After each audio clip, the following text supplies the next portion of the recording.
Sangareddy municipality పరిధిలోని కోతేటిపల్లిలోని 11వ వార్డులో గల నీటి ఎద్దడి దృష్ట్యా 11వ వార్డు కౌన్సిలర్ పొన్నా దశరథ్ రెడ్డి గారు తన సొంత నిధులతో బోరు వేయించి మోటార్ బిగించి కాలనీ ప్రజల నీటి సమస్యను తీర్చారు. ఈ సందర్భంగా కాలనీ వాసులు ఎన్నో ఏళ్లుగా ఉన్నటువంటి నీటి సమస్యను తీర్చినందుకు వారు కృతజ్ఞతలు తెలియజేస్తూ కౌన్సిలర్ పొన్నా దశరథ్ రెడ్డి గారు చేసినటువంటి ఈ కార్యక్రమానికి కాలనీ వాసులు కృతజ్ఞతలు తెలియజేశారు. ఎందుకంటే నీటి సమస్య అధికంగా ఉన్నప్పటికీ పట్టించుకొనినటువంటి సందర్భం ఉన్నది కాబట్టి ఇకనైనా తమరు స్పందించి బోరు వేయించి మోటార్ బిగించినందుకు కాలనీ వాసులు కృతజ్ఞతలు తెలియజేస్తూ ఈ సందర్భంగా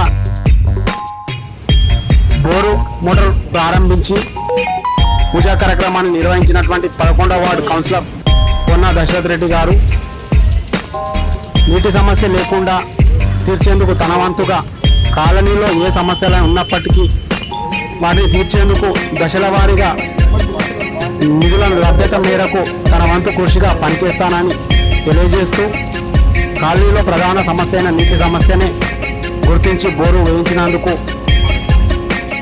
కాలనీ వాసులకు నీటి సమస్య తెలిపి బోరు వేయించినందుకు వారు కాలనీ వాసులుగా కౌన్సిలర్కు కృతజ్ఞతలు తెలియజేశారు.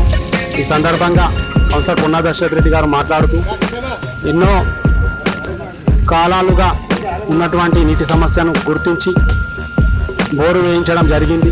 కాలనీ వాసుల నీటి సమస్యను పరిష్కరించేందుకే బోరు వేసి మోటార్ బిగించడం జరిగింది. కావున కాలనీ ప్రజల సమస్యలు తీర్చేందుకు ఏ సమస్య అయినా వెన్నంటే ఉండి తీరుస్తానని వారు తెలిపారు. ఈ సందర్భంగా కాలనీ వాసులు అదేవిధంగా నాయకులు సుక్కరాజు, దామోదర్ రెడ్డి, మాధవరెడ్డి, మాణిక్యరెడ్డి, దుర్గాప్రసాద్, గడ్డం మోహన్, ఇష్టమ్మ, అనంతమ్మ కాలనీ వాసులు పెద్ద ఎత్తున పాల్గొని నీటిని మోటార్ను ప్రారంభించారు.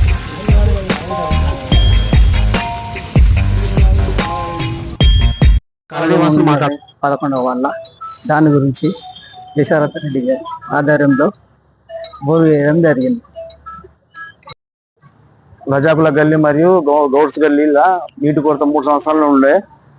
దశరథ్ రెడ్డి అన్న ఎలక్షన్లకు సంబంధం లేకుండా ఆయన సొంత నిధులతో సొంతంగా బోర్ వేయించిండు. ఎలక్షన్ల కన్నా ముందే ఈ రోజు బోరు బిగించి ఓపెనింగ్ చేయడం జరిగింది.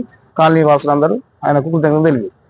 65 హైవే దగ్గర రజక సంఘం కానీ రజకుల గల్లీ కానీ గౌండ్ల గల్లీ కానీ ఈ ఏరియాలో వాటర్ లేకుండే, వాటర్ ప్రాబ్లం ఉండే. ఈరోజు సొంత నిధులతో బోరు వేపించి మోటారు బిగించడం జరిగింది. నా వెనుక వచ్చిన మిత్రులందరికీ ధన్యవాదాలు.